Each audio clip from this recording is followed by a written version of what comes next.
Arratsaldeon, muy buenas tardes, ¿cómo están? Bienvenidos y bienvenidas a esta tarde, martes 10 de enero. Seguimos retomando esa normalidad después de las fiestas navideñas, después de ese parón, sobre todo en el tema político, aunque ha habido mucha actualidad y se lo hemos contado aquí en Tele7. En esta segunda parte también les vamos a seguir hablando de esa actualidad, pero también de la vuelta a la rutina al día a día, ¿no? A que los políticos y políticas se pongan un poco las pilas y, por supuesto, vuelvan, en este caso, a celebrarse, además los primeros de este año 2023, tanto el Consejo de Gobierno vasco como el Consejo de Ministros. Ahora escucharemos a los protagonistas, algunos de los temas de ambas reuniones, de ambas entidades, tanto lo que nos toca más de cerca aquí en el Gobierno vasco como en el Gobierno central. Pero antes, uno también de los titulares de la jornada, hay varios, uno de ellos, ese momento también de preocupación que se vivió en el Polideportivo de Ordicia.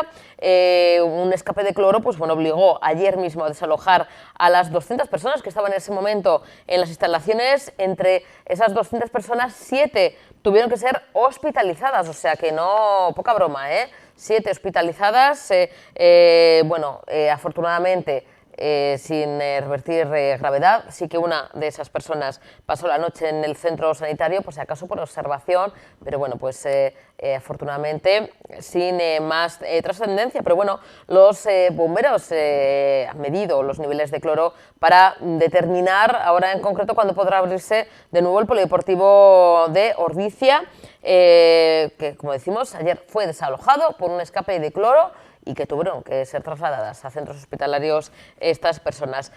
Otra de las también de las noticias de la jornada es esas nuevas señales de tráfico de este año 2023. Será para la segunda parte, vamos a decir, de este año, porque todavía se tiene que, es un decreto ley que se tiene que aprobar y demás, pero luego lo vamos a ampliar porque vamos a ver alguna de esas nuevas señales, y lo vamos a comentar con Mario, que es responsable de comunicación del RAC Vasco Navarro, que está al día de esas nuevas señales, algunas de ellas muy curiosas. Se supone que es para facilitar también no solamente el mejor visionado de esas señales por el tema de tamaño, sino que se incluyen también nuevas realidades, que es la circulación de patinetes eléctricos. Por ejemplo, yo soy una de las personas que usa patinete eléctrico siempre que puedo para trasladarme, para venir a trabajar. Zonas en las que no se puede ir en patinete eléctrico o en bicicleta, el tema de peligro jabalís, el tema de personas de avanzada edad, el tema de género. Hay diferentes señales que luego iremos comentando con Mario del RAC Vasco Navarro, y lo iremos un poquito desgranando, teniendo en cuenta que, que ya han venido para quedarse. Sí que falta esa aprobación, pero seguramente salga hacia adelante y ya se implante en los próximos meses de este año 2023.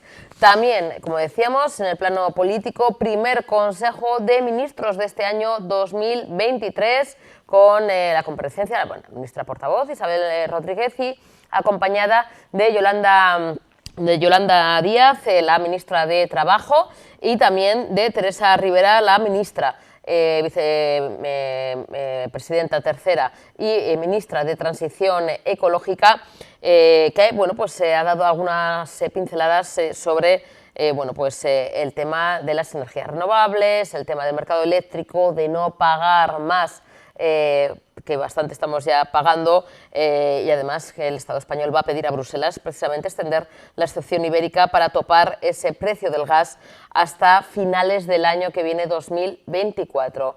Vamos a escuchar primero a Teresa Rivera y luego seguimos conociendo algunos de los temas de este Consejo de Ministros. Quisiera compartir con ustedes de manera sintética algunas de las cuestiones que hemos debatido hoy en el Consejo de Ministros relacionadas con asuntos de energía.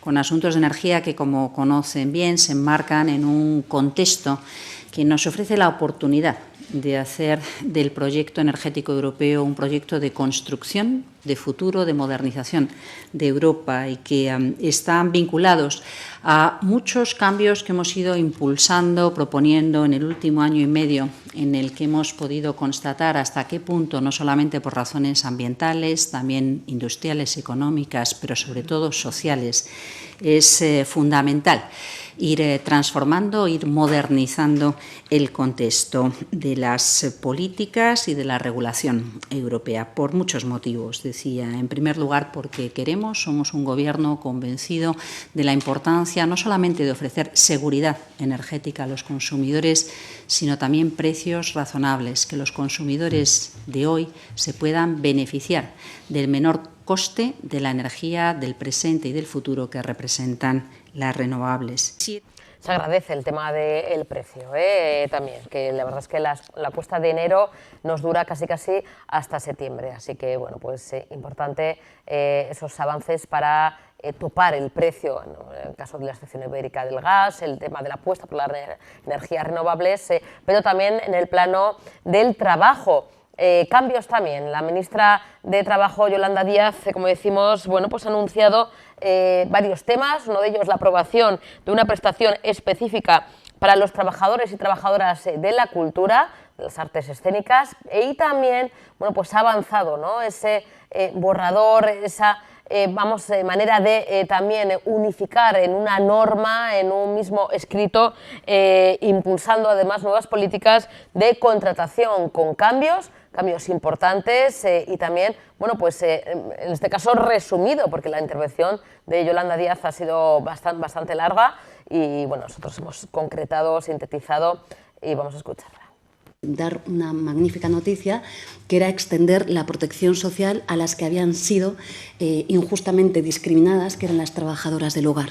Pues bien, hoy traemos las ministras que comparecemos nada más y nada menos que el ensanchamiento de una de las grandes reivindicaciones, una prestación específica de desempleo para los trabajadores y las trabajadoras de la cultura. Es un día muy especial. Hay muy pocos países que cuenten con esta protección y España ahora mismo da un paso adelante. Por tanto, sí, hasta el último día de la legislatura vamos a reconquistar derechos y además, más que nunca, podemos decir que somos un gobierno feminista, ecologista, pero somos el gobierno de los trabajadores y las trabajadoras también hoy de la cultura. Quiero darle las gracias a Miquel Iceta y al ministro Escrivá por las tareas que han hecho aquí, el ministro Iceta de Coordinación. Y sobre todo, si me permiten, hoy los protagonistas y las protagonistas son las gentes trabajadoras de la cultura. Llevan muchísimos años. Las normas que estamos modificando traen causa de una norma del 85, por tanto, llevan muchísimos años movilizándose y reivindicando lo que hoy aprobamos en el Consejo de Ministros, y creo que el día es para ellos y para ellas. Piensen que esta norma fue negociada, por supuesto, en el seno del diálogo social, pero lo fue también con el propio sector, que emprendió, como habíamos hecho con la norma anterior, pues una negociación bien difícil y con unas características, como saben ustedes, muy versátiles. No es lo mismo abordar las relaciones laborales para las artes escénicas que para las artes plásticas o para las musicales o lo que ustedes piensen. Por tanto, esta negociación ha sido muy compleja y le quiero dar las gracias al colectivo que hizo posible que hoy veamos esta norma. También quiero darle las gracias a la subcomisión del Estatuto del Artista, que, como saben, por unanimidad aprobó lo que hoy estamos haciendo aquí. Y creo que es muy importante demostrarle a la ciudadanía española que, más allá del ruido, somos capaces de ponernos de acuerdo en algo y que este Gobierno, además, cumple hechos y no palabras. Y este Gobierno, a diferencia de otros, sí ha cumplido. ¿Qué hacemos en esta norma? Pues, como les decía, en primer lugar, crear una prestación específica de desempleo, a partir de la cual cambiamos el régimen ordinario de protección social y los artistas y las artistas, en el sentido extenso que hemos hecho ya en la norma anterior, es decir, actualizando el concepto de quién es la gente de la cultura y ensanchándolo a todos los técnicos, las técnicas, y esto es desde los maquilladores, maquilladoras, pasando por todo lo que ustedes se pueden imaginar, pues a pesar de una relación con carácter de intermitencia van a tener protección social y van a poder seguir eligiendo el modelo que prefieran. Un modelo que se basa con un sistema de cotización muy dúctil, con 60 días de cotización, podrán acceder en un plazo de 18 meses, podrán acceder a una prestación de desempleo por un total de 120 días, o pueden elegir un sistema de desempleo que minora la necesidad de cotizaciones a 180 días, a diferencia del régimen ordinario, y todo ello en un plazo de 6 años. Lo que hacemos hoy singularmente es corregir esa disfunción del mercado de trabajo y adecuar las mejoras de la empleabilidad a algunas de las normas bien importantes que tenemos en nuestro país. La primera de ellas, la reforma laboral. Van a ver que todo el sistema de incentivos y bonificaciones queda trastocado completamente y se acomoda a una única realidad, y es que los incentivos se van a dirigir al espíritu de la reforma laboral, que es la estabilidad en el empleo. Por tanto, los que son mayores o los que no lo son y lo conozcan, había una gran bonificación que consistía en la transformación en contratos indefinidos, y por eso el Gobierno de España durante muchísimos años bonificaba con recursos públicos. Esto es un auténtico fallo del sistema y, por supuesto, desaparece. Lo que hacemos ahora mismo, sencillamente, es que no premiamos, como se hacía antes, la contratación temporal para luego llevarla a la indefinida, sino que no va a haber ningún tipo de bonificación, excepto una que les voy a decir, que tenga que ver con la contratación temporal. Cumplimos con una de las recomendaciones principales también de la Comisión del Pacto de Toledo, que es la eliminación, la expulsión del ordenamiento jurídico español de las denominadas reducciones. Es decir, los pensionistas y las pensionistas hoy van a dejar de contribuir con sus cotizaciones, pues nada más y nada menos que los incentivos a la contratación y la empleabilidad en nuestro país. Esto desde el año 95, si tienen el interés de leer las deliberaciones de la Comisión del Pacto de Toledo, observarán que se venía pidiendo la eliminación de las reducciones. Definitivamente, las reducciones desaparecen del sistema legislativo español. En tercer lugar, lo que hacemos es eliminar conceptualmente algo que se venía haciendo en España, y es que se entendían la bonificación o el incentivo como un elemento de abaratamiento de los costes laborales. Esto no tiene cabida en el sistema a día de hoy. No se trata de abaratar los costes laborales, se trata de mejorar la empleabilidad en colectivos que sabemos de antemano que tienen enormes dificultades para poder acceder a ello. Y aquí, como conocen bien, tenemos unos colectivos de atención preferente, incluidas por primera vez las personas con discapacidad intelectual límite, y un elenco que no voy a pormenorizar de enfermedades y trastornos en la salud mental, pero por supuesto otros muchos colectivos, los mayores de 45 años, parados y paradas de larga duración, que sí somos conscientes técnicamente que necesitan del incentivo o la bonificación para poder ser contratados y contratadas.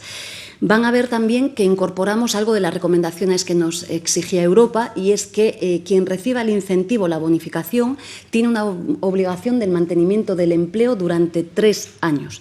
Y esto es de gran importancia, porque una de las quejas de las personas trabajadoras en España es que efectivamente con el sistema de bonificación las contrataban, pero automáticamente eran despedidas. Pues bien, tienen que estar mantenerse en el puesto de trabajo durante 3 años. Aunque les parezca mentira, esta norma, que es extensa, prolija y farragosa, estaba compendiada en distintas normas. Y una de las tareas que hicimos fue compendiarla en una única norma que permita con certezas pues saber qué es en realidad lo que estamos haciendo en la política de empleo española. Esta era otra, aunque parezca formal, no lo es, una de las grandes reclamaciones que se nos estaban haciendo, y lo que hacemos es integrar el sistema de coordinación y de transparencia a las inversiones públicas en materia de empleo. Van a ver ustedes que cambiamos el sistema que tenemos. Antes era un sistema porcentual y que era regresivo para los trabajadores y las trabajadoras, lo eliminamos y vamos a un sistema lineal absolutamente transparente en el que van a poder ver, por ejemplo, que las personas trabajadoras menores de 30 años que no tengan cualificación de ningún tipo, bueno, pues van a recibir quien las contrate por este contrato una cantidad exacta de 275 euros. Se acabó el modelo que teníamos anteriormente, de tal manera que vamos a someterlo a un proceso de evaluación permanente. Bueno, y continuamos con más actualidad y con datos definitivos que nos llegan desde el Banco de Alimentos de Vizcaya, esos datos definitivos de la gran recogida de hace nada, unas semanitas del 2022. Tenemos al otro lado al presidente del Banco de Alimentos de Vizcaya, Luis Crobeto. Luis, buenas tardes, arratsaldeon. Buenas tardes, siempre es un placer estar contigo. Cariño, buenas tardes, Urte Berrión, feliz año, Luis. Feliz año, feliz año. Por cierto, Luis, podemos hacer a modo de resumen buenos resultados de esa gran recogida, porque tenemos, que ahora iremos desgranando, porque además siempre decimos, y se agradece, presentéis las cuentas claras, es decir, aquí están, lo tengo, no vamos a ir, pero bueno, cada céntimo, cada euro están aquí, lo habéis presentado también la ciudadanía, los medios de comunicación, y tenemos las cantidades exactas de lo que se ha recogido, con lo cual uno de los, vamos a decir, resúmenes o titulares, seguimos con el Banco de Alimentos de Vizcaya y seguimos con esa transparencia porque presentáis esos datos definitivos de la gran recogida, ¿no, Luis? Evidentemente, nosotros respondemos ante la sociedad de Vizcaya por los detalles que tienen con nosotros ayudándonos en nuestro trabajo, y por lo tanto la ciudadanía tiene derecho a saber qué hacemos con ese dinero o con esos kilos de alimentos que nos dan. Tenemos por ir no un poquito... Nosotros administramos. Ajá. Eso es, administráis, Luis, y colaboráis con más de 150 entidades que reciben y reparten esos alimentos. Vosotros administráis, sois el Banco de Alimentos de Vizcaya, como hay otros bancos de alimentos en el resto del Estado. Un balance, ahora iremos por partes, el tema de los kilos, bono alimento, también lo que se ha recibido en la página web, pero a modo de resumen, Luis, ha sido una buena recogida. Pues sí. ¿Es un buen balance? Es un balance muy bueno porque es volver a los resultados de 2019, que fueron unos resultados muy buenos. Es verdad que hay una pega, y es que en el año 2019 no había la inflación que hay ahora, y por lo tanto con el mismo dinero podríamos comprar menos. Pero claro, teniendo en cuenta que la inflación y la crisis ha afectado a las personas, el hecho de que la recaudación sea igual a la del 2019 implica que la gente ha sido muy generosa y que la gente, pese a la crisis y pese a que muchos lo están pasando mal, pues han sido muy generosos y nos han apoyado de una forma extraordinaria. Es un tema que yo quiero poner en valor porque significa que la ciudadanía de Vizcaya confía en nosotros y que apoya nuestro trabajo. Y que haces ese esfuerzo, Luis, como comentas, teniendo en cuenta que la situación no es la misma que en 2019, que tenemos un año, el 2022 complicado, ahora también nos enfrentamos a un año difícil, pero aún así, oye, ha hecho todo el resto, ¿no, Luis? Con lo cual, manteniendo esos datos, quiere decir que han puesto más de su parte todavía, más aún.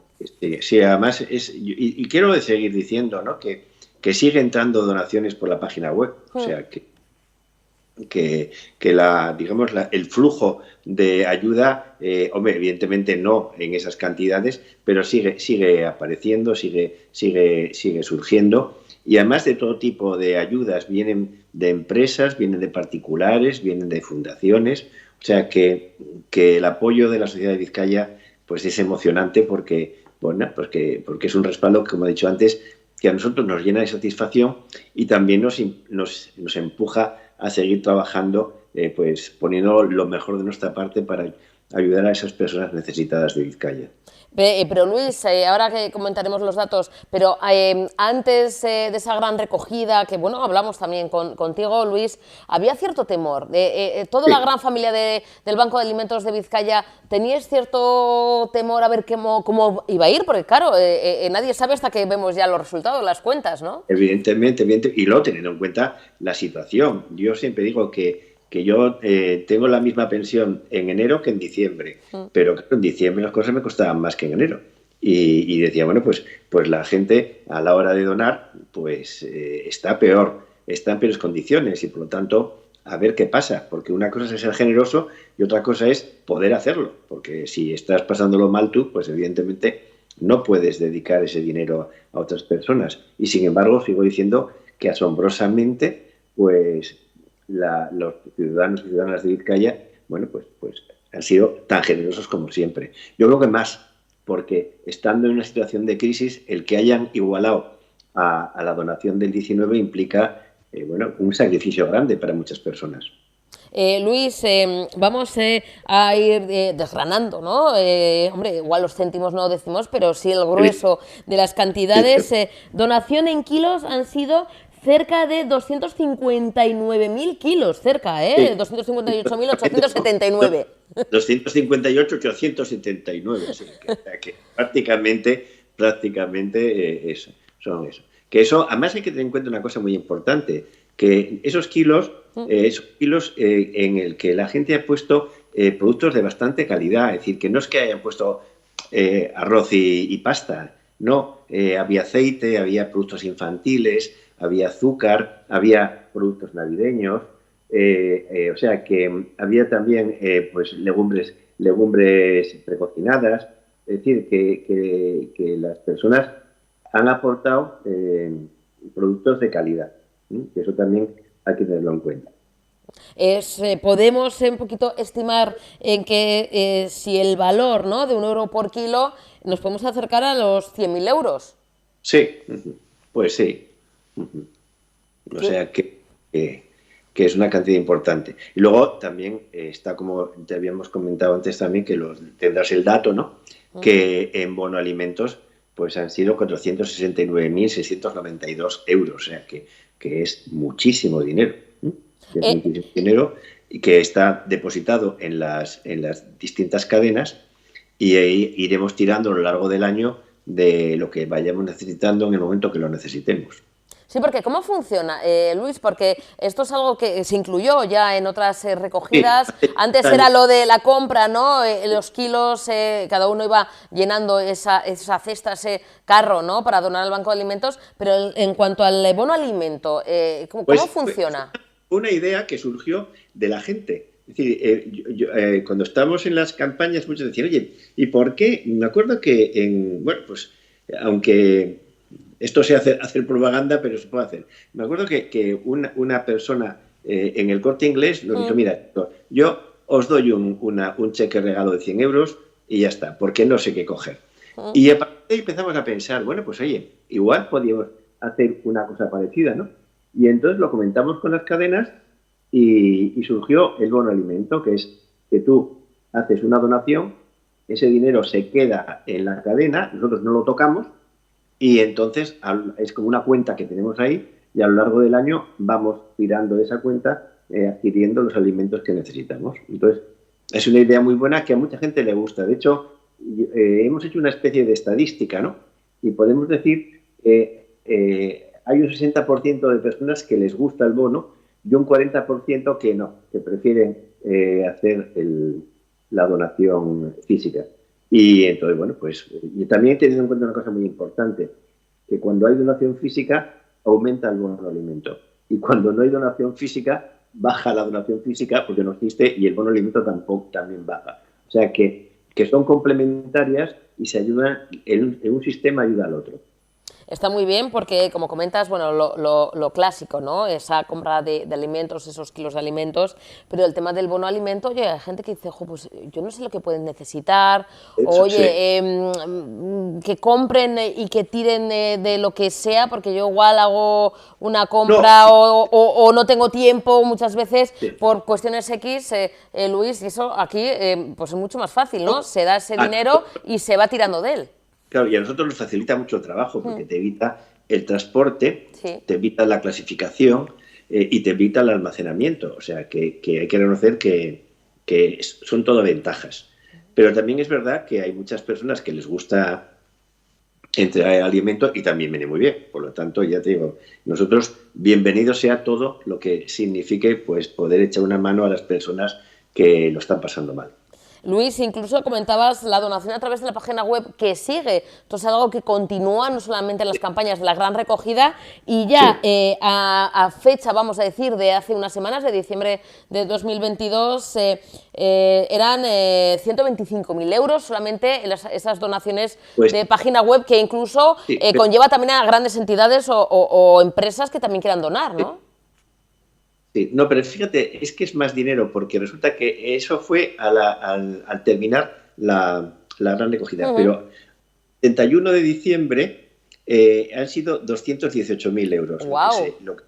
o sea que fue más todavía porque yo di el dato de Sí. cuando terminó la campaña, pero siguió llegando dinero y ya te digo, a 31 de diciembre eran 218.000 euros. O sea que es más cantidad todavía. Eso hay que reconocer que también viene muy bien porque tenemos un departamento de compras que hacen las compras directamente a las fábricas y a las empresas y entonces conseguimos precios buenos, que eso también implica bueno, que se consigue más con el mismo dinero.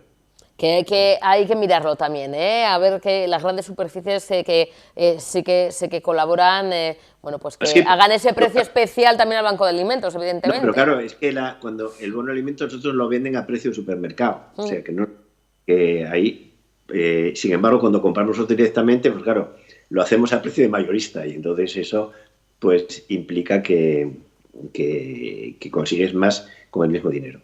Pero Eh, bueno, las cosas son como son y ya está. Luis, luego están los beneficiarios, los datos también de las personas que reciben esta ayuda en esta última campaña. Más de 24.800 personas, más de 7.700 familias, más de 4.900 niños y más de 620 La- lactantes. La verdad es que, Luis, claro, dices, jo, un montón de familias, niños y chiquitines lactantes que ya superan los 600, ¿no? Sí, no, y es por desgracia más todavía, porque hoy precisamente me han dado los datos de enero y ya son 26.000 las personas que estamos atendiendo a partir de enero, o sea que ha subido el número de personas. También es normal porque hemos ampliado un área de trabajo. Pero sí, a mí, hombre, vamos a ver, las necesidades de todas las personas son duras y te estremecen, pero cuando son niños y cuando son bebés, claro, ya, pues eso, se te rompe el alma, ¿no? Porque pensar que haya niños con necesidades, pues no sé, es tristísimo y es una desgracia muy grande, ¿no? Y Luis, ahí estáis el Banco de Alimentos de Vizcaya ayudando a todas estas familias, a esos peques, a esas personas que, bueno, pues perfiles totalmente diferentes, que otras veces lo hemos comentado, yo siempre ahondo en el tema, porque claro, quizá la gente no nos ha visto en otras entrevistas y no sé qué idea pueden tener, ¿no? El Banco de Alimentos, pues gente que quizá viene de fuera, gente que igual, yo qué sé, de repente aterriza en nuestro territorio y no tiene... No, es que además de gente, evidentemente, que ha venido aquí a buscarse la vida y a bueno, pues a buscarse un futuro, a labrarse un futuro para él y para ella y su familia, también es gente que, bueno, pues quizá antes tenía un trabajo, tenía un futuro, pero por temas de la pandemia, de la crisis, circunstancias variadas y variopintas, Luis, también de ser personas, familias de clase media, Que ahora mismo está tienen que pasándolo recurrir fatal. al Banco de No, Alimentos. y luego también hay muchas personas en este momento que, claro, con los sueldos tan bajos que hay o con la reducción de salarios, que no puede mantenerse con lo que gana. Siempre lo hemos hablado más veces, que antes el tener trabajo implicaba que te mantenías. Y ahora tener trabajo no implica que te mantengas. Puedes seguir necesitando ayuda porque no te da con lo que estás ganando. Y porque se come la hipoteca, porque trabajamos para pagar a los bancos y pagar las hipotecas y no nos da para comer, dicho así. Claro, pero date cuenta que hay personas que les han reducido un 40 o un 50% el sueldo y los gastos son los mismos. Lo que tú dices, la hipoteca te llega todos los meses, y la luz y el agua, y todo. Y entonces, claro, pues la gente tiene que pedir ayuda porque no es capaz de hacer frente a los gastos con los ingresos que tiene, ¿no? Y eso es muy triste. Bueno, todo es muy triste. Es decir, el necesitar de ayuda es muy triste, y nosotros siempre decimos que nos gustaría desaparecer por no ser necesarios y que todo el mundo pudiera, pues eso, hacer frente a sus necesidades sin ayuda. Pero bueno, mientras haya que hacerlo, pues nosotros aquí estamos. Ahí estáis, Luis, al pie del cañón, el Banco de Alimentos de Vizcaya, y también otro llamamiento que hacemos siempre cuando hablamos y nos vemos y tenemos esta charla tan agradable, Luis, que es, bueno, pues eso, el conectar con vosotros y vosotras, es el tema de los voluntarios. Seguimos necesitando voluntarios y voluntarias, ¿no?, del Banco de Alimentos. Sí, sobre todo, y más que nosotros, las 150 instituciones con las que estamos son a los que a veces necesitan más. Porque nos hemos dado cuenta, es un hecho, ¿no?, que hay muchas instituciones que son mayores, las personas que las están sacando adelante, y no tienen relevo generacional. Y de hecho, en un pueblo de la costa, pues 200 personas se han quedado sin ayuda porque la persona que llevaba la ONG esa, pues ha pinchado porque era mayor, porque no podía más. Y claro, esas personas de ese municipio, como no están empadronadas en el de al lado, no las pueden atender en las instituciones de al lado. Entonces estamos buscando, pues eso, cómo conseguir paliar este problema. Luis, ya sabes que te debo una visita, que te lo prometí y lo vamos a cumplir. Este año va a ser el año en que vayamos con nuestras cámaras al Banco de Alimentos de Vizcaya, que estáis en Basauri, aquí muy cerquita. De hecho, compañeros tuyos han venido alguna vez, o sea, que ya sabéis que estamos. Sí. Nosotros tenemos esa colaboración, y yo te dije, yo quiero ir, quiero estar allí contigo. ¿Cuánto tiempo llevamos de amistad? Ya mucho tiempo, ¿eh? Muchos, pues yo... Hombre, eso que tú eres una niña, pero llevo mucho tiempo colaborando. Ya. Pues fíjate, Luis, que yo creo que, si no me equivoco, y que me corrijan los jefes, en diciembre he hecho 16 años aquí en Tele7. Yo creo que desde el principio, que estaba Luis Martín, Luis Alfao, como presidente, que venía aquí al programa, tú como responsable también de comunicación, ahora como presidente, pues yo creo que casi los 16 años. Sí, bueno, yo un poco menos, yo empecé hace 14, pero... Bueno, pues mira, pero ahí, pues 14 entonces fijo... Pues 14 contigo, 14 contigo. Luis, pues lo dicho, no te me vayas muy lejos, que nos acercaremos un día a veros, a ver ese trabajo magnífico que realizáis, y lo dicho, contáis como siempre con nosotros por muchos años más, y oye, ojalá, como tú comentas, no hiciera falta Banco de Alimentos de Vizcaya, pero sigue siendo necesario, así que mientras tanto... Gracias, sí, por desgracia es necesario. Pero también tiene la compensación de poder hacer algo por los demás, y sobre todo, que yo es una cosa que siempre digo, que el estar con gente buena te hace a ti mejor, y por lo tanto yo estar siempre rodeado de personas buenas, generosas, y luego, pues eso, de los periodistas que siempre sois tan amables, de los políticos que siempre nos tratan muy bien, o sea, pues dices... Pues qué gusto estar rodeado de gente que te aprecia, que te muestra cariño, y que, bueno, pues que hace que tú te sientas bien y te sientas contento. Enhorabuena, Luis, por el trabajo, por estos buenos datos, esa gran recogida, apoyando a esas familias si no fuera que lo necesitan. Nosotros, seguro que no sería tan bueno, ¿eh?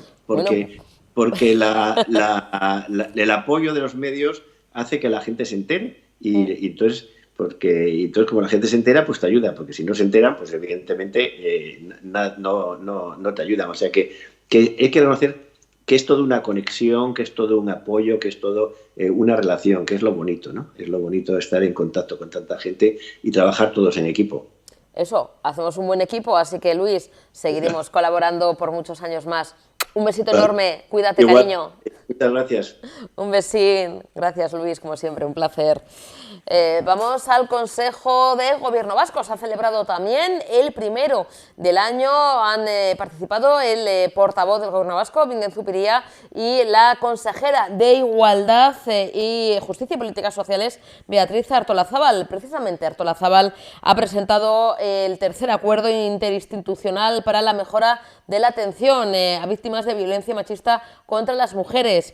Es un acuerdo que se aprobó el pasado 20 de diciembre en la Comisión de Seguimiento del Acuerdo reunida en Emakunde, y que será ratificado con una firma institucional presidida por el Lehendakari Iñigo Urkullu el próximo 19 de enero, la semana que viene, en un acto que se celebrará en Lehendakaritza. Artolazabal, tras poner en valor los avances que han supuesto los dos anteriores acuerdos, ha defendido la necesidad de actualizar el acuerdo dado los cambios normativos y sociales que se han producido en las últimas décadas. Es un hecho. Según la consejera de Igualdad, este acuerdo va a suponer un paso importante hacia un escenario en el que sobre todo se pongan las necesidades de las víctimas en el centro, en el que se va a conseguir una atención más integral y más personalizada, y se va a evitar la revictimización, evitar que las propias víctimas sean de nuevo, que sufran de nuevo esa tragedia de ser consideradas como tal. Vamos a escuchar las palabras de la consejera de Igualdad. Este es un acuerdo marco que deberá desarrollarse con los instrumentos que se requieran para cada objetivo. Lo que va a hacer es suponer un paso importante hacia un escenario en el que, sobre todo, se pongan las necesidades de las víctimas en el centro, en el que vamos a seguir trabajando en la atención integral y más personalizada, y vamos a evitar la revictimización. La sociedad va cambiando y se van aprobando nuevas normas y leyes, y tanto en nuestro país como leyes internacionales, con lo cual nuestra respuesta también se tiene que ir transformando a esas nuevas realidades. Por un lado, desde la firma del segundo acuerdo se han producido cambios legislativos de gran relevancia que hacen necesario actualizar los contenidos del acuerdo y revisar los protocolos y otro tipo de instrumentos para la coordinación. Y entre estos cambios está la aprobación del Convenio de Estambul, la Ley de Protección de Infancia y Adolescencia, el Pacto de Estado contra la Violencia de Género, la Ley de Garantía de Libertad Sexual, la Ley para la Igualdad de Mujeres y Hombres y Vidas Libres de Violencia Machista contra las Mujeres, entre otras muchas modificaciones. Y, por otro lado, también se han producido cambios sociales que han significado que algunas formas de violencia adquieran mayor protagonismo, así como que emerjan nuevas formas de violencia machista contra las mujeres. Me refiero, por ejemplo, a nuevas formas de violencia en un contexto de relaciones sociales mayoritarias a través de Internet, de las redes sociales, de dispositivos móviles, o, por ejemplo, también a formas de violencia que han adquirido mayor visibilidad, como las agresiones en grupo o el uso de la llamada sumisión química. Todos estos cambios, tanto normativos como sociales, nos obligan a actualizar el acuerdo. Y también en esa rueda de prensa posterior al Consejo de Gobierno Vasco ha estado presente el portavoz del propio el propio Gobierno Vasco, Bingen Zupiria, que, entre otros temas, primero ha aprovechado para reflexionar sobre la situación que está viviendo Brasil. Ayer les mostramos esas imágenes del asalto al Congreso por parte de los partidarios de Bolsonaro, que dice que se desentiende, que no tiene nada que ver, que estaba en Miami, en Florida, pero con muchos detenidos y con la democracia en jaque. Ha manifestado Bingen Zupiria su respaldo a la legitimidad del gobierno, elegido además democráticamente por el pueblo brasileño, que ha dado la victoria a Lula da Silva. Ha expresado también la preocupación del gobierno vasco por la tendencia creciente de los populismos de todo signo que se están produciendo en diferentes países del mundo, incluido también en Europa. Vamos a escucharle. Ante la situación que está viviendo Brasil, el gobierno vasco quiere manifestar su respaldo a la legitimidad del gobierno democráticamente elegido por el pueblo brasileño. El gobierno expresa su preocupación por la tendencia creciente que el populismo de todo signo está teniendo en diferentes países del mundo, también en el ámbito democrático europeo.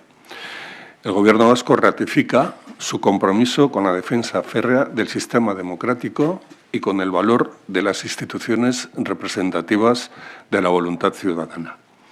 Y en ese sentido el Gobierno quiere reiterar su compromiso, el compromiso diario de reforzar todas las instituciones democráticas por considerar que es el mejor antídoto ante movimientos populistas, demagógicos y violentos que están poniendo en peligro la libertad y la convivencia democrática en las democracias liberales.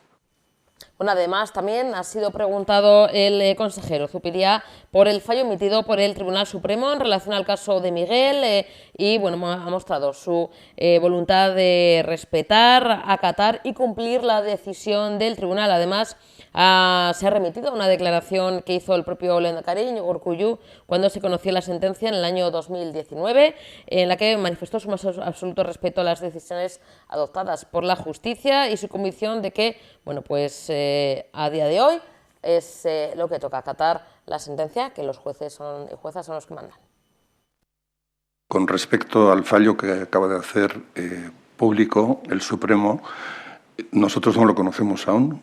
Conocemos las referencias que los medios de comunicación han publicado sobre este fallo y, por lo tanto, lo primero es conocerlo y analizarlo en detalle. En cualquier caso, en la medida en que nos encontremos ante un fallo que ratifica y las condenas que en su día se establecieron y, por lo tanto, es una sentencia firme, desde el Gobierno vasco manifestamos nuestra intención de respetarlo, acatarlo y cumplirlo. Creo que no hace un par de días que el Departamento de Desarrollo Económico, del que depende la Fundación ASI, manifestó su decisión de adoptar todas las decisiones que se corresponden con respecto a este fallo y a esta situación. Y si me permiten pues, una valoración más precisa, en primer lugar me gustaría remitirme a una declaración que hizo el propio Lehendakari cuando se conoció la sentencia del Tribunal en Vitoria el año 2019, en el que manifestó su más absoluto respeto a las decisiones adoptadas por la justicia y manifestó también su convicción de que aquella sentencia judicial, y por lo tanto también esta de hoy, y también las condenas que dicta, deben ser acatadas y cumplidas. Y como Gobierno y como portavoz del Gobierno muestro nuestro más firme rechazo ante unos hechos que han sido probados por este fallo y que son contrarios al ideario y a los valores éticos que como Gobierno defendemos. Bueno, y en Informativos Tele7, además de hablar de política, también apostamos por la cultura y les ofrecemos toda la actualidad también de, pues eso, de la cultura, de la sociedad, para que estén informados e informadas de todo lo que se cuece. Además, apostando por artistas locales, los más cercanos y cercanas. En este caso, con un escritor que, bueno, pues nacido en Baracaldo, baracaldés, de la margen izquierda, pues, hombre, no podemos perder la oportunidad de entrevistarle cuando además, bueno, su biología, porque igual ustedes no han escuchado nunca, pero no todo tiene que ser 3, también hay 2. El diario de Olivia Morgan, pues la primera parte vaya por su 5ª edición y la segunda parte de Redención, bueno, pues está siendo también un éxito que apenas ni casi ha salido y ya se han agotado la reserva de los libros. Él es Iván González. Iván, buenas tardes, Arratsaldeon. Hola, buenas tardes, Susana. Bueno, antes de nada quería agradecerte, como siempre, la oportunidad de estar aquí, tanto a ti como a la cadena, que siempre apostáis por dar un poco de visibilidad a la gente de la comarca. Y sí, la verdad que estoy muy contento con cómo llegan las cosas. La primera edición fue un éxito, sigue siendo un éxito todavía. La primera parte de la biología, que es verdad que mucha gente no tiene ese término sí, ¿no? asimilado, pero sí hay muchas biologías en vez de trilogías, que es lo más habitual que se oye.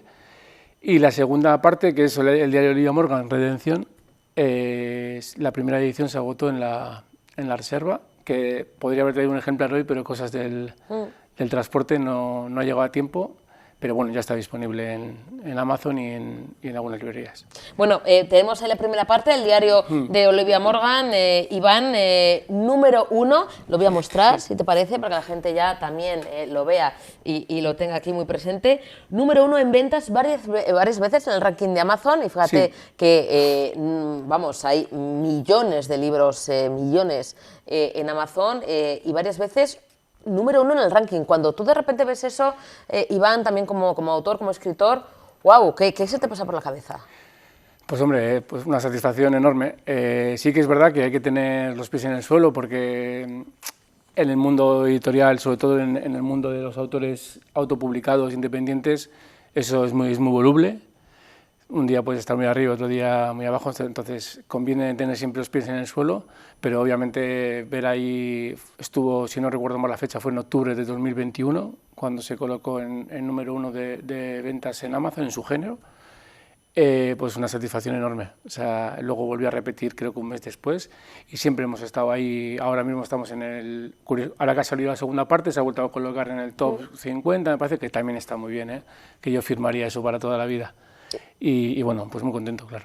Y fíjate, 5ª edición, que normalmente como mucho puede ser una segunda edición, yo como mucho he escuchado alguna vez una tercera, pero 5ª edición, la verdad es que yo, Iván, es la primera vez y también wow, ¿no? O sea, es un pelotazo. Sí, bueno, la verdad que cuando los autopublicados que publicamos en Amazon, no sé si será un caso raro en ese sentido, pero es verdad que muchos apoyan en las ventas digitales. Yo, curiosamente, me va muchísimo mejor en físico, tanto en ferias o gente que me pide a través de las redes y demás. Entonces, yo he ido sacando tacadas de ediciones y se han ido agotando, la verdad. No, es verdad que luego en las ferias, que de aquí aprovecho para agradecer a la librería Sorgin, que también tira de nosotros para llevarnos a sus stand. En las ferias se ha ido muy bien y se han ido agotando las ediciones y hasta ahora. La que está en Liza es la 5ª edición. Bueno, también, ya vamos a contar el diario de Olivia Morgan, lo que podamos, evidentemente, pero también nominada a los premios Ignotus. ¿Qué consisten estos premios, Iván? Los premios Ignotus son uno de los más laureados y con cierta fama en el Estado. Son los premios que da la Asociación Española de Fantasía, Ciencia Ficción y Terror. Este año han sido en Ferrol y fuimos nominados, no pasamos a la final, pero ya, bueno, estar nominados ya es algo. Son unos premios que yo los conocía porque antes que la novela publiqué un juego de rol, Danku, y ese juego de rol sí llegó a la final. Y entonces, pues, son unos premios que te dan cierto caché, ¿no? O cierto orgullo estar ahí. Y bueno, pues la verdad que ya simplemente estar nominado para mí fue un éxito, porque no hay que olvidar que, bueno, que al final escritores y escritoras hay muchos y simplemente cada cachito de éxito que te den es una victoria, vaya. Iván, el diario de Olivia Morgan, ¿qué reúne? Porque algunas veces, ¿no? Y conociendo tus antecedentes, podemos decir, habla de zombies, habla de fantasía, bueno, hay de todo, porque el germen sí está en un apocalipsis zombie, vamos a decir, en ese 2014, ¿no? Cuando hiciste ese también, bueno, pues modo de juego, ¿no? Para poder participar gente y hacer un gran juego de rol con personajes reales, o sea, nosotros mismos, y ahí se enciende la bombilla y ahí es el inicio de todo. Sí, en 2014, como bien dices, hice el guión para un juego de rol masivo en el BEC, que participaron, quiero recordar, que 2.000 personas. En aquel entonces se batió el récord de participantes en Europa. Y recreaba un apocalipsis zombie, ¿no? con una historia detrás y demás. Uno de esos personajes era una periodista que se llamaba Olivia Morgan, y era un personaje que tenía muchísimo trasfondo, y cogí ese personaje y lo adapté a la novela. Es verdad que estoy intentando, yo soy un fanático de los zombies, pero es verdad que estoy intentando que el diario de Olivia Morgan no se clasifique en ese cliché, porque es más bien una historia de un virus que produce una serie de infectados, pero que están muy alejados de los clásicos zombies del maestro Romero. Se asemejan mucho más a la célebre 28 días después o 28 semanas después, ¿no? Pero hasta llegar hasta que ocurre eso, es una novela que al principio es un thriller de conspiraciones, llenos de lealtades, y bueno, es una novela que es mucho más que Simples Infectados. Bueno, una novela de personajes y de ambientes, porque está ambientada en escenarios que conocemos muy mucho. Sí, claro. Bueno, hay algunos escenarios en el extranjero, pero principalmente está ambientada en Bilbao, Baracaldo, la segunda parte sobre todo en Baracaldo, Sestao y demás, y tiene como punto neurálgico el Bec, que ahí es donde ocurren las cosas más importantes, vaya. Personajes, como decimos, con mucha presencia, pero sobre todo con esa potencia de los personajes femeninos, Iván.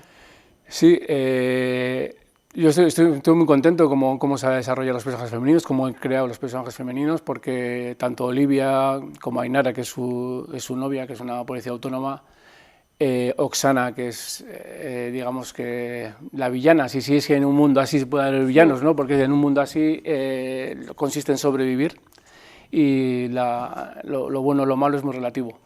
Bueno, pues he intentado que sean personajes totalmente alejados de clichés, y creo, y a raíz de lo que me han dicho los lectores, son muy potentes, muy inmersivos. Incluso tengo que decir que muchos se quedan con los personajes secundarios más que con la propia Olivia. Bueno, yo sin dar mucho, porque claro, es la competencia, pero sí hay una periodista que además se llama como yo, de la competencia, precisamente, sí, ¿no? Eso es, pero dista mucho de parecerse a ti en sí, carácter, ¿eh? Es malísima. Sí, digamos que es complicada. Es difícil de llevar, sí, igual arranca cuellos también, ¿no? Un poco repelente, sí. Iván, a la hora bueno, pues de hacer, ¿no?, la biología, tanto la primera como la segunda parte, que ahora comentaremos también, ¿no?, esa continuidad del diario de Olivia Morgan, tú querías que fuera también un ritmo muy cinematográfico, ¿no?, muy vamos, que precisamente se podría llevar, o es más, están en negociaciones, sí, de llevar a una serie o una película, ¿no? Es decir, tú querías que nos metiéramos tanto en las dos novelas que, vamos, que no podemos dejar de leer, ¿no? Sí, una de mis señas, a raíz de todo esto, pues, por opiniones de lectores, una de mis señas narrativas es el ritmo. Me gustan muchísimo que las novelas, que en cada página, no me gustan nada las páginas de relleno, y me gusta que sea un ritmo muy fluido y muy inmersivo, sobre todo. Y ahí pues tengo una narración muy cinematográfica. Hoy precisamente he leído una opinión, me han mandado una opinión, no sé muy bien si la han dejado en Amazon o me la han mandado a mí personalmente, que es que me decía, es que estoy viendo como, te leo y veo como los fotogramas de la película, y es exactamente lo que busco. Las dos novelas, la biología es una, como bien has dicho, hay pequeños inicios de contactos para hacer algo más en el apartado audiovisual, pero es que la novela, cuando la leáis, vais a ver que es meterse en una película que no te deja respirar. Vemos como, a ver, sin contar ni final, ni nada, o sea, vamos, Dios me libre, pero ¿se puede sobrevivir a un apocalipsis? Yo creo que ya... Porque el escenario es después de un apocalipsis, de esos contagios, y todo lo que se hace para sobrevivir, es decir, como comentas, ¿no? Aquí al final, buenos, malos... Hombre, hay gente que dirá, bueno, pues es que yo para salvar la vida hago lo que sea, ¿no? Y me alío con quien sea, aunque no sea lícito, ¿no? Aunque, claro, lo vemos igual de manera como, wow, ¿qué está haciendo este o esta? Pero, claro, es que estamos hablando de salvar el pellejo. Yo creo que de cierta manera hemos visto cómo podría ser el inicio de un apocalipsis. Sí. Y hemos visto también el espíritu humano, ¿no? Eso. Buenos, muy buenos, y luego gente que también se lucraba simplemente vendiendo mascarillas a precios de oro. Eso es. Entonces, mira, en la primera parte mucha gente me decía, cuando en los primeros comentarios que me decía, incluso alguno me decía, he tenido que parar de leerla porque me recuerda demasiado a lo que hemos vivido recientemente o lo que estamos viviendo incluso todavía. Ese es pues el inicio de un apocalipsis, y luego es verdad que el ser humano tiene instinto de supervivencia como en su génesis, y yo estoy seguro que en un apocalipsis zombie o un apocalipsis vírico de infectados, al principio el peligro sería la infección, pero luego el mayor peligro vendría de nosotros mismos. El mejor tú que yo es inherente al ser humano. El pisar cabezas y decir, me salvo yo mismo, claro, sin mirar atrás, ¿no? Claro, porque cuando vemos esas pelis y series de no, me arriesgo y me dejo morder, No, yo lo dejamos morder. A mí hacerme zombie como que no me mola, ¿no? O contagiarme, vamos. Hay muy pocas series que plasman eso. Sí. Ese egoísmo innato, ¿no? Que todos tenemos. Yo me recuerdo así como nota, hay una serie que se llama Black Summer, que va también de infectados. Esa serie refleja muy bien lo que sería, yo creo, el ser humano, cómo reaccionaría. En un momento tan límite que hemos vivido, pero imagínense, ¿no? Un contagio a nivel mundial, pero ya convertidos o de otra manera, como vemos en la novela. En la segunda parte de Redención se puede leer de manera independiente, Iván, recomendable leer las dos, porque además, como comentas, o sea, aquí no hay páginas de relleno, no hay que dices, ostras, hay un tocho donde estás 3 horas o 400 páginas describiendo el Beck, ni mucho menos, sino que todo se aprovecha al 100%. Pero bueno, pues Redención tiene esa continuidad, continúan personajes, algunos que se incluyen. Sí, Redención continúa donde acaba la primera parte. Es verdad que al principio de la segunda parte de Redención hay un dossier clasificado donde se recuerda todo la primera, personaje, la situación de cada uno, cómo están los planes y demás, pero es altamente recomendable leerse, sobre todo por los personajes, porque hay arcos de personajes que se cierran en la segunda parte y si los llevas viviendo desde el primero, pues los disfrutas mucho más. Tenemos, ya está la segunda parte del diario de Olivia Morgan, Redención, que está ya, o sea, para este 2023 está en reparto, o sea que no se preocupe que no se van a quedar sin él, que seguramente vaya también o tenga el mismo recorrido, quizá una quinta o una sexta edición, pero el tema de las presentaciones, Iván, claro, porque al final ahora ya volvemos a cierta normalidad, puede haber ese contacto también con los lectores y lectoras. ¿Tienes alguna presentación de cara también, pues estas próximas semanas para presentar, vamos a decir, la segunda parte de la biología? Tengo que hablar con el Ayuntamiento de Sestao, que también es verdad que siempre ha estado ahí para apoyarme. La haremos en la biblioteca de Sestao. Y seguramente en alguna librería, en Joker, Bilbao, y bueno, ahí todavía estamos ahí preparando, pero sí, va a haber presentación seguramente en febrero. Bueno, me imagino con algún personaje del diario de Olivia Morgan, ¿no? Tiene que haber por ahí pululando. Sabes que siempre algo preparo siempre. Algo hay, sí. Nos irás contando, Iván, que por cierto, Iván, además, de esa pasión de tu profesión, que es la escritura, sigues con tu profesión de sanitario. Sí. Que eso también es un caballo de batalla duro, ¿no? Pues la tal cual están las cosas ahora mismo. Sí, pues ¿qué os voy a contar que no sepáis en sentido? Ya lo habéis visto, ha sido años duros, pero bueno, la verdad que el escribir y sobre todo leer, porque creo que para escribir hay que leer mucho y para ser un buen escritor hay que ser un mejor lector. La escritura me ha servido mucho de vía de escape y bueno, seguiremos ahí dando el callo.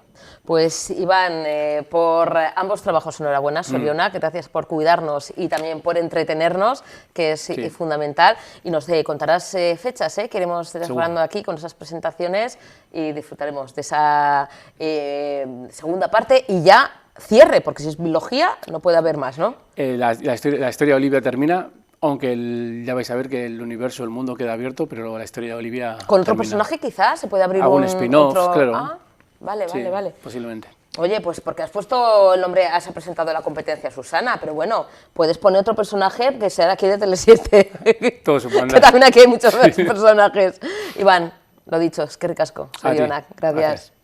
Vamos a ver imágenes del rey, Su Majestad el Rey. Cambiamos totalmente de asunto, porque pues ha visitado la sede del Defensor del Pueblo en su 40 aniversario. Ha realizado esta visita, como decimos, con ocasión de esos 40 años de la elección por las Cortes Generales del primer titular del Defensor del Pueblo. Ahí estamos viendo cómo saluda a autoridades como decimos, esas 4 décadas de instaurarse el papel del Defensor del Pueblo. Vamos a escuchar palabras de Su Majestad el Rey Felipe VI.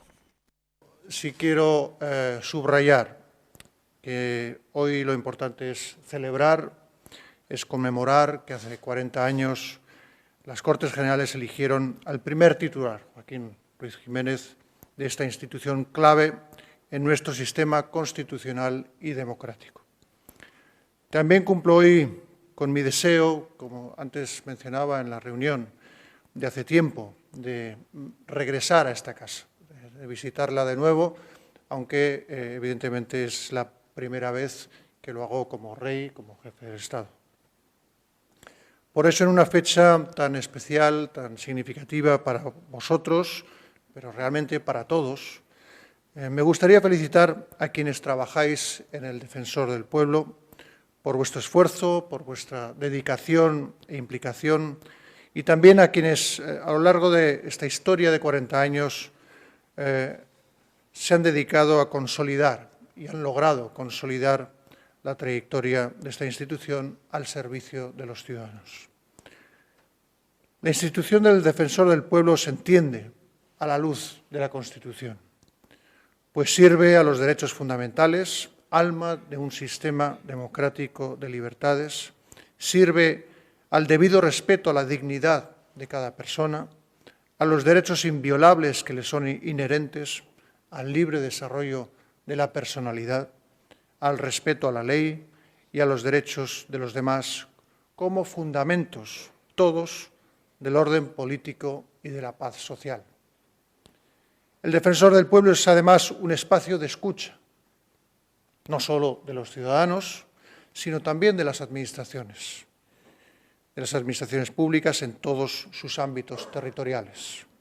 Esa doble escucha lo convierte en un agente más que relevante para reforzar la convivencia democrática en la que todos hayan su lugar y su misión, se sientan parte de un conjunto de valores comunes, pudiendo expresar la pluralidad de convicciones presentes en la vida social y en la tarea política. España ha cambiado mucho desde el año 1982. También el Defensor del Pueblo ha evolucionado. El ejemplo más gráfico, y quizá con el que os topáis a diario, es que las quejas en correo postal de los comienzos se ha pasado a la mayor parte de ellas a las quejas que llegan a través de nuevas herramientas electrónicas y de modos de comunicación online. Pero lo que no ha cambiado es la primacía de los derechos fundamentales en nuestro sistema político y jurídico y la necesidad de vigilar atentamente su debido respeto.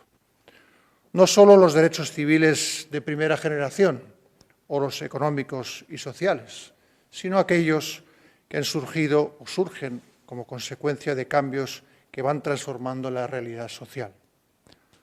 Los retos de nuestro tiempo exigen instituciones fuertes y comprometidas con los valores democráticos.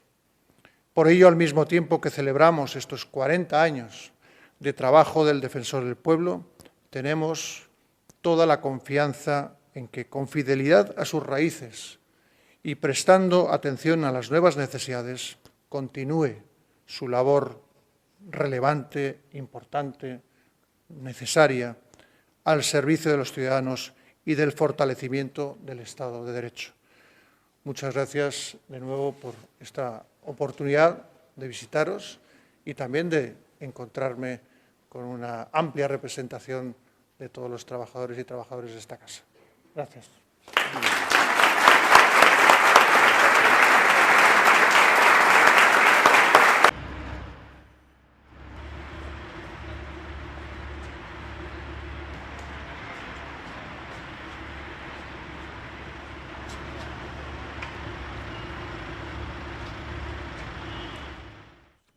Bueno, y si algo también nos trae 2023 son nuevas señales de tráfico. Hasta 14 nuevas señales que se van a incorporar al Código de Circulación. Será o entrará en vigor a mediados de este año 2023 porque bueno, pues es un proyecto de Real Decreto para modificar el reglamento de circulación y como decimos pues quedan pues todavía unos meses, pero bueno, ya están aquí, ya vamos a ir viendo esos nuevos diseños que se adaptan no solamente a proponer o sobre todo dar más información o que se entienda mejor esas señales, sino que también algunas además incorporan esas nuevas realidades, nuevas situaciones, bueno, pues con unos tiempos cambiantes, porque también hay señales que tienen que ver con los patinetes eléctricos, que es una realidad a día de hoy, les guste o no les guste. Tenemos al otro lado a Mario García, él forma parte del RAC Vasco Navarro. Mario, buenas tardes, Arratsaldeon. Buenas tardes, Arratsaldeon. Bueno, Mario, hay un poquito de todo porque, bueno, los objetivos, según nos marcan un poquito, ¿no?, de estas incorporaciones de nuevas señales que iremos viendo, algunas de ellas, o comentando, son, bueno, pues reforzar la seguridad de los usuarios, más vulnerables, el tema también de personas de la tercera edad, que es una señal también muy comentada, ¿no?, porque salen como dos ancianos así encorvados para advertirnos, ¿no?, de cercanía, no sé si de residencias, ¿no?, centros de mayores, nuevas formas de movilidad como el tema de los patinetes eléctricos, que también es una señal específica, prohibiendo precisamente la circulación de patinetes eléctricos o incluso, bueno, facilitar la comprensión de mensajes que con otras señales quizá no se entendían bien. Se trata de una actualización que se hace por primera vez en 18 años, o sea, es decir, Mario, ya tocaba, ¿no? Sí, lo que estamos viendo, ¿no?, y nosotros además reclamamos, es que la movilidad no es algo estático, que va cambiando, que surgen nuevas realidades. La irrupción del patinete eléctrico es una de ellas, el mayor protagonismo al peatón o a la serie de colectivos vulnerables, ¿no?, entre que se encuentra el patinete y el peatón, pero también el usuario de la bicicleta requiere de que se adecúen las normas. También tiene que ver la perspectiva social, ¿no?, más allá de la propia movilidad. Y, por ejemplo, como bien decías, ¿no?, la demografía, el envejecimiento de la población surge en centros de día para mayores, residencias para mayores o zonas simplemente, ¿no?, en las que frecuentan personas de avanzada edad, lo cual hace preciso, bueno, avisar, ¿no?, de esto, de que para una mayor precaución, ¿no?, porque puede haber personas que no tengan los 5 sentidos, las cualidades que puedan tener personas más jóvenes. Esto, que ahora vemos como novedoso, sí que ha ido retratándose, ¿no?, a lo largo de la historia, se podría decir, ¿no?, de los últimos años. Por ejemplo, por recordar, pasos de peatones, algunas señales quedan, todavía son difíciles de encontrar, pero vemos que se ve a un ciudadano, el icono de un ciudadano, que lleva sombrero, o iconos de vehículos que pueden ser muy antiguos. Esto, sin darnos cuenta, de una manera muy discreta, se han ido actualizando, ¿no? Ya desaparece la figura de la persona con un sombrero puesto, porque realmente no se asemeja, ¿no?, a la realidad social en la que ese sombrero, que igual era más propio de los años 50, 60 o anteriores, pues ya no carece de sentido. Vemos también, y es curioso, ¿no?, que, por ejemplo, hoy hemos empezado a ver en núcleos urbanos un icono de una persona bajada de la bicicleta que circula en paralelo a la misma sosteniéndola. Esta señal va a llegar, pero es curioso que antes de su llegada oficial ya se estaba empezando a ver en algunos lugares. Por ejemplo, San Sebastián yo la he podido ver, ¿no? Y bueno, esto que es una realidad que presenta, pues lo que reclama es que en un tramo concreto, por coexistencia de peatones con ciclistas, bien por carácter temporal o concreto, pues sí que era necesario que esa persona temporalmente bajase de su vehículo. Y luego, bueno, la zona de bajas emisiones es una temática que está candente, que genera mucha polémica y, lógicamente, para la irrupción de estas nuevas zonas y para su implantación va a ser preciso unas nuevas señales que informen a los usuarios, sobre todo a los automovilistas, de que están accediendo o que se encuentran previo al acceso a una zona de estas bajas emisiones, ¿no?, que decíamos. Sí, porque el tema, bueno, ahí estamos viendo imágenes, por aclarar, que la gente dirá, bueno, si la señal de stop es más antigua que yo que sé, bueno, cambian las medidas, ¿no? Se trata también de que sean más visibles. Hay, por ejemplo, el tema de la bicicleta, bueno, comentábamos antes lo del stop, o sea, que son señales más visibles, son renovadas, aunque el stop existe de siempre. En este caso, que estamos viendo imágenes, por comentar, Mario, como antes te decías, el tema de esa bueno, o recomendación, o que es obligatorio el bajarse de la bici, porque es decir, que es algo que a veces que no se conoce y no se sabe, o hay cierta también duda. En un paso de peatones, si queremos que nos cedan el paso, nos tenemos que bajar del patinete y de la bici, porque el paso es de peatones, es decir, nos tienen que ceder si vamos andando, no están obligados a cedernos si vamos montados en una bici, ¿no? ¿Es así? Es así, pero también es curioso, no hay en paralelo a los pasos de peatones, en algunos casos sí que suele haber un paso para bicicletas, que es específico, suele decir discurrir en paralelo, es la continuidad de un carril bici o bidegorri, y sí que existen, pero en el paso de peatones, lo que muchos ciudadanos conocen como el paso de cebra, ¿no?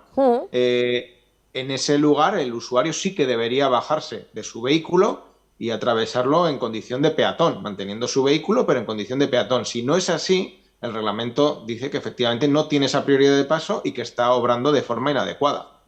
¿Qué te parecen las nuevas señales, Mario? ¿Son claras? ¿Nos vamos a ir acostumbrando a ellas? Pero claro, van a estar, o sea, se están presentando, pero claro, van a estar con nosotros muchas vías nuevas, como decimos, la de stop, ¿no? Sí que va a tener mayor las dimensiones, por eso vemos, ¿no? Esos números, tema de dimensiones y demás, pero muchas vías son nuevas. El tema del patinete eléctrico, que lo hemos visto antes, prohíbe en ciertas zonas circular con patinete eléctrico. ¿Cómo se va a incorporar todo esto? Porque claro, habrá que también las autoescuelas tienen una labor importante, es decir, todo esto se tiene que incluir ya, ¿no? Sí, esto está de alguna manera sucediendo muy rápido, pero al mismo tiempo también está sucediendo de forma más rápida la realidad que la adecuación de la normativa, ¿no? Y con ella las señales. Nosotros sí que reclamamos que las señales se adecúen al tiempo normal. Ahora bien, hay un hándicap. Resulta curioso, ¿no?, que con lo distinto que es la ciudadanía, el mundo, ¿no?, en todo el conjunto del mundo, sí que hemos sido capaces en gran medida, no en el 100%, de ponernos de acuerdo, el conjunto de la población mundial, para que haya una serie de señales que son universales, ¿no? El stop lo podemos reconocer en Euskadi, en el conjunto de España, en Europa y en el resto del mundo, ¿no? Podrá cambiar en algunos casos el idioma, pero es una señal fácilmente reconocible, igual que los colores de los semáforos o otra serie de señales. En eso nos hemos puesto de acuerdo. Ahora bien, estas nuevas señales, en el ámbito de aplicación, a priori van a ser el conjunto del Estado, ¿no? Es la Dirección General de Tráfico quien las implica y su potestad comprende el conjunto del Estado. Habrá que ver si con el tiempo o si se corresponden con señales de carácter internacional o si va a ser al revés. Igual sucede que somos pioneros y que es el resto del mundo quien acaba adecuándose. Habrá que ver. Ahora bien, nosotros también recordamos una cosa: las señales, en este caso cuando se crean nuevas y el cometido de las mismas debe ser el de informar, el de comunicar a todos los usuarios partícipes en la movilidad. Entonces hay un gran reto, el reto de que esas señales cumplan con su cometido en cuanto a su diseño, en cuanto a su función, que lo haga acorde a la normativa y en el caso de que los usuarios obtengan los distintos carnets de conducir puedan reconocerlo. Recuerdo también y matizo, ¿no?, que el peatón, el ciclista, el usuario del patinete no tiene carné, por lo tanto esa señal debe ser excepcionalmente más reconocible todavía si cabe, ¿no? Y luego decíamos eso, el lugar estratégico en el que se coloquen dos cuestiones. Una, la sobreseñalización, que haya tantas señales que incluso puedan ser contradictorias y el usuario no las entienda y pueda acabar obrando de una forma incorrecta o insegura. Y dos, la falta de señalización en el lado contrario. Entonces, por supuesto que ponemos en valor, ¿no?, la función de las señales y las marcas viales en la carretera, pero bueno, ahí está ese gran reto de formar a la ciudadanía para que puedan adecuarse a estas nuevas señales, pero por supuesto que son necesarias en tanto en cuanto que la sociedad avanza como sociedad y como partícipes en la movilidad, como decía antes. Fíjate, Mario, algo que también me ha llamado la atención, viendo un poco, ¿no?, toda la información que nos llega a los medios de comunicación, es que, bueno, las señales, ¿no?, que cambian el diseño, como hemos visto en un stop con otras dimensiones y demás, pero no se va a sustituir las señales antiguas hasta que estén deterioradas, con lo cual, pues hasta que no se caiga casi la señal de roñosa no lo van a cambiar. Es decir, eso tendría que haber un esfuerzo y poco a poco. Yo sé que es complicado, no va a ser de un día para otro, porque estamos hablando de todo el Estado español. Pero claro, Mario, esto que nos ha llegado, ¿no?, aunque cambie el diseño, la sustitución de las señales antiguas no se producirá hasta que las antiguas estén deterioradas. Hombre, el deterioro es relativo. O sea, hay veces que, bueno, igual las cambian en ciudades quizá a bote pronto, pero quizá en otras zonas está el stop ya que, vamos, que ni se puede leer. Esto es también un trabajo que tienen que hacer las instituciones si, oye, quieren cambiar y poner todo de manera más clara, ¿no? Bueno, eso es la teoría, ¿no? Lo que nosotros también, lógicamente, reclamamos siempre en los informes anuales, en los informes de verano, cuando presentamos los datos estadísticos y hacemos un poco balance de lo que sucede, recordamos que el estado de las carreteras, tanto urbanas como interurbanas, y con ellas, por supuesto, las señales y marcas viales, son muy mejorables, presentan un estado en muchos casos muy preocupante de deterioro. No solo es el mantenimiento, ¿no?, de la señal en su correcta formato, ¿no?, colores que sean reflectantes, que no hayan perdido el icono, sino que también estamos viendo que en muchos núcleos urbanos, sobre todo, al final las señales son objeto de ataque, ¿no? Por distintos, no sé si colectivos o ciudadanos, bueno, que lo utilizan como lugar para poner pegatinas, para realizar pintadas, y algo que es fundamental es también ese mantenimiento de las señales. No se puede evitar en muchos casos que vaya alguien y coloque o que tape parcial o totalmente por pegatina, ¿no? Como decía, o por pintada esa señal, pero bueno, desde luego esa señal tiene un cometido y habrá que ser muy críticos o muy concienciados, ¿no? Por decirlo de alguna manera, con ese mantenimiento y en la medida de lo posible limpiar esas señales que a fin de cuentas se ponen por algo, ¿no? No es casualidad que estén allí como decía. Otra cosa que comentaba, todavía hay algunas señales que, como decía, tienen una iconografía anterior a incluso lo que ha habido ahora, ¿no? Decía ese ejemplo del paso de peatones con el icono de un ciudadano, de un varón, que presenta un sombrero. Todavía están las señales de prohibido adelantar con unos iconos de vehículos anteriores a los que están ahora estandarizados. Entonces, todavía siguen en las vías, en algunos núcleos urbanos, en algunas vías interurbanas, principalmente las secundarias. Las vías rápidas, autopistas, autovías, sí que tienen un mejor estado, ¿no? De esas, por lo general, de las señales y marcas viales, pero estamos viendo incluso señales anteriores. Con ese cambio que decías de la señal de stop, se busca una mayor legibilidad, que sea más fácil de leer el usuario. El estándar son las letras que se denominan de palo seco, ¿no? Que son letras muy básicas, que no tienen ornamentos en la parte inferior o exterior, son las más básicas, las más estructurales, pero en etapas anteriores sí que había unas señales que podían tener una tipografía, un tipo de letra anterior, ¿no? Por ejemplo, la iconografía típica vasca en algunas señales, que es un poco el estilo romano que se dice, ¿no? Con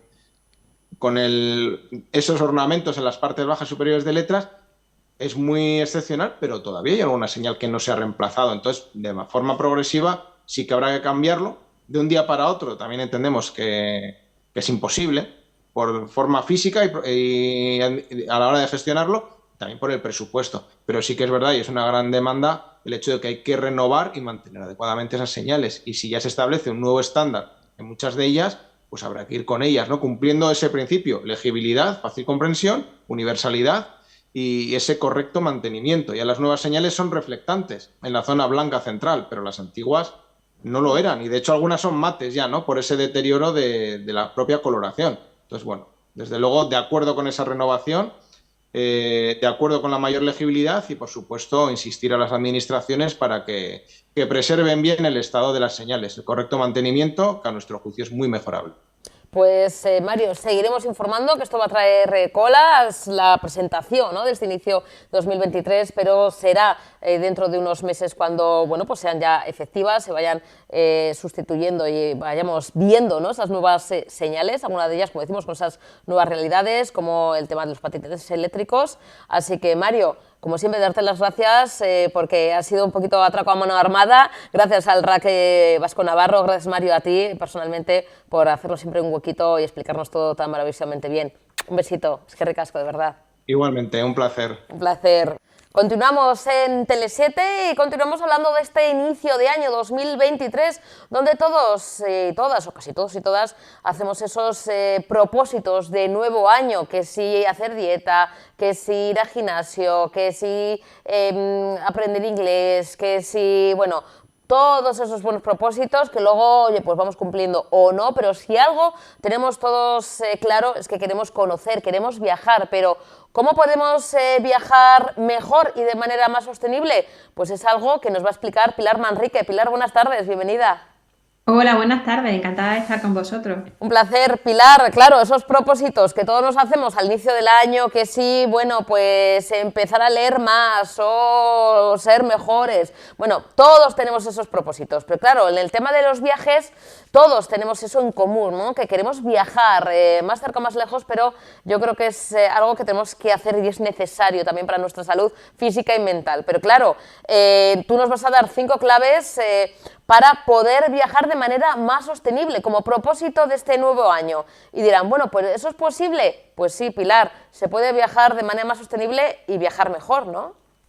Sí, efectivamente. Bueno, nosotros desde Home Exchange siempre defendemos este tipo de turismo más responsable. Pensamos que cada pequeña decisión, ¿no?, que cada uno de nosotros tomamos en nuestros viajes, bueno, pues contribuye efectivamente a que hagamos un turismo entre todos, bueno, pues responsable, sostenible y que es necesario, ¿no? Pues lo estamos viendo en la situación de urgencia climática que estamos viviendo. El mundo del turismo puede ser efectivamente un gran factor a tener en cuenta y, por tanto, es nuestra responsabilidad viajar mejor. Por eso, bueno, desde Home Exchange hemos lanzado estos cinco propósitos de Año Nuevo. Pensamos bueno, de esta manera podemos ayudar a que todos viajemos un poquito mejor. El primero, bueno, sería, digamos, en la medida de lo posible, pensar mucho los desplazamientos que hacemos y evitar siempre en la medida de lo posible el avión. Sabemos que el avión pues, es el que mayor huella de carbono tiene en todos los desplazamientos y por ello, en la medida de lo posible, utilizar mucho más el tren y evitar el avión siempre que sea posible. Bueno, si no es posible, pues hacer estancias más largas, pues para compensar de alguna manera esa gran huella de carbono, evitar bueno, pues, o hacer vuelos directos, mejor dicho, hacer escalas, utilizar aquellas compañías que tengan combustible sostenible, etcétera, etcétera. Eso sería como el primer gran propósito para intentar viajar un poquito mejor, ¿no?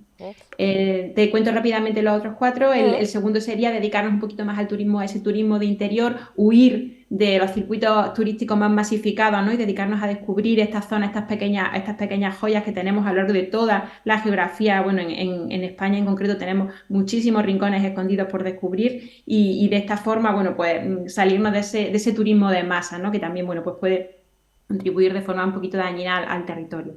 Luego, en tercer lugar, nosotros abogamos también por contribuir a la economía local, es decir, consumir productos locales en la medida de lo posible, ¿no? Cuando viajamos en un destino, bueno, pues visitar o hacer esas actividades locales, visitar ese comercio local que también de alguna forma, bueno, con ello como personas que viajamos podemos contribuir y beneficiar a la economía local. Por supuesto, en nuestro caso, el cuarto propósito sería viajar intercambiando casa.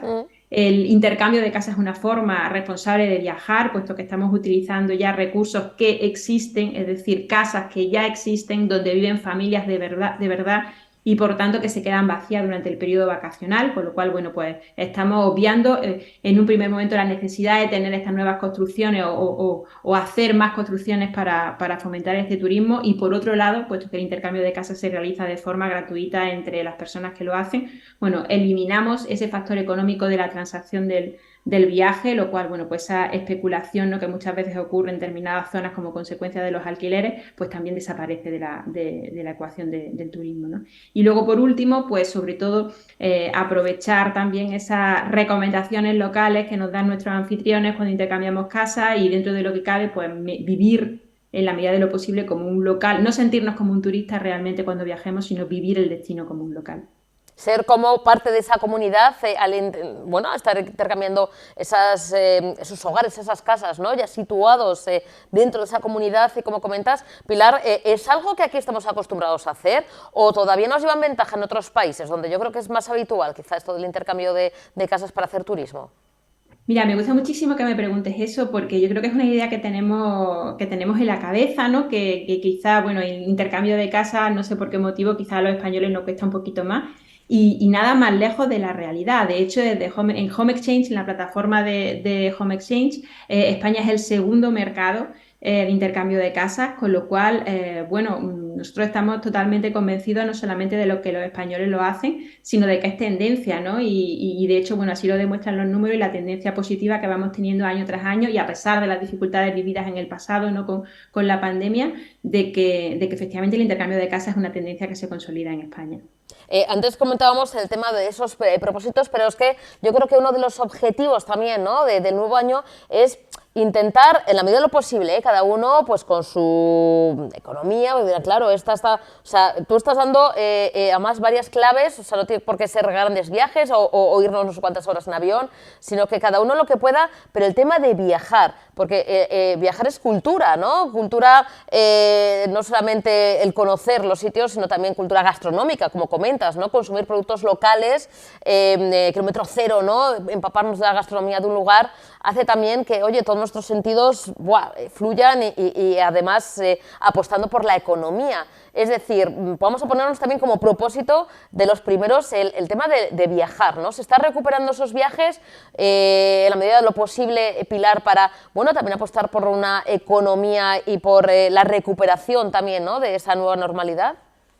Totalmente. Y de hecho, bueno, es lo que comentaba antes, que cuando, sobre todo con este modelo de intercambio de casas, como te permite realmente al intercambiar tu casa, te sientes parte, ¿no? Durante un tiempo determinado, habitas en una casa real en la que tienes que adaptarte a las costumbres, digamos, o reales de esa zona. Y, por ejemplo, cómo se hace el reciclaje, dónde ir a comprar, o sea, te haces, ¿no?, digamos, por unos días como si efectivamente fueses un habitante más de ese destino.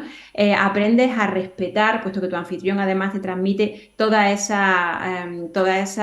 da todos esos consejos, ¿no? O para que efectivamente te sientas no solo como en casa, sino totalmente integrado en tu nuevo destino. Entonces aprendes de esa cultura, te empapas de esa cultura, te sientes parte de ella y por supuesto aprendes a respetarla profundamente, ¿no? Que yo creo que aquí está también otra de las claves para ese turismo responsable, y es respetar obviamente no solo en este caso la casa la que visitas, puesto que al intercambiar casa, bueno, el respeto está dentro, yo creo, del ADN de todas las familias que intercambiamos, sino el destino en sí mismo, o sea, sentirte parte de él y por tanto cuidarlo y de hecho intentar impactar en él de forma positiva, ¿no? Que cuando te vayas, de hecho tu impacto haya sido positivo. Entonces ese respeto también es algo muy importante a la hora de tomar esas decisiones y a la hora de actuar como persona que viaja.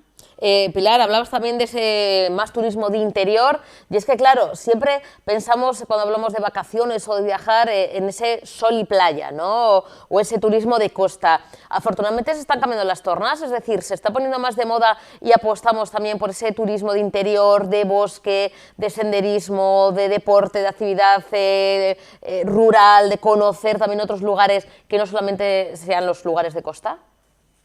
Bueno, podemos decir que sobre todo a raíz de la pandemia el turismo de interior, bueno, pues ha salido muy consolidado en el sentido de que ya no solamente nos limitábamos, como bien dice, a las zonas más masificadas o en un principio zonas de sol y playa, sino que realmente nos hemos lanzado a visitar rincones que eran desconocidos, ¿no? Esto en Home Exchange, en el caso concreto de Home Exchange y del intercambio de casas, podemos decir que ha sido siempre una realidad, puesto que al hablar de intercambio de casas, las casas, como son casas reales, o sea, no son casas destinadas a una explotación turística, hay casas reales, casas donde viven familias en cualquier lugar de la geografía y no solamente en destinos turísticos, con lo cual los intercambios de casas se producen, bueno, pues entre lugares que pueden ser conocidos, digamos, bajo un punto de vista turístico o pueden ser totalmente desconocidos, es decir, en cualquier lugar de la geografía española, bueno, y del mundo en este caso, ¿no? Y una de las partes también más bonitas que tiene este sistema, porque muchas veces cuando recibes una oferta de intercambio y ves el lugar de donde te están ofreciendo ese intercambio, no sabes ni siquiera ubicarlo en el mapa y tienes que ir corriendo, ¿no? Incluso vas con un poco de nervios para ver dónde está ese destino que te están dando la oportunidad de visitar, ¿no? Entonces, nosotros desde Home Exchange, bueno, sí, nos atrevemos a decir que efectivamente esa tendencia se está cambiando, afortunadamente, y que, bueno, nos estamos lanzando a descubrir no solamente esas zonas más famosas o más masificadas, sino, bueno, toda la gran cantidad de bellos rincones que tenemos en la geografía española en concreto. Pues Pilar, estaremos en contacto, que yo tengo ganas de escaparme, pues escaparme unos cuantos días, a ver si me dejan. Pilar, como siempre, bueno, la verdad es que es un placer, gracias por bueno, pues prestarnos este ratito tan agradable, y lo dicho, estamos en contacto para más conexiones. Un besito enorme, buen inicio de año. Muchísimas gracias y feliz año nuevo a todos, claro que sí. Lo mismo, gracias, de verdad. Nos tenemos que marchar, nos hemos quedado sin tiempo. Mañana volveremos a estar con todos ustedes con más temas, con más sorpresas y, como siempre, con ganas de compartir esta tarde con todos ustedes. Bierarte, agur.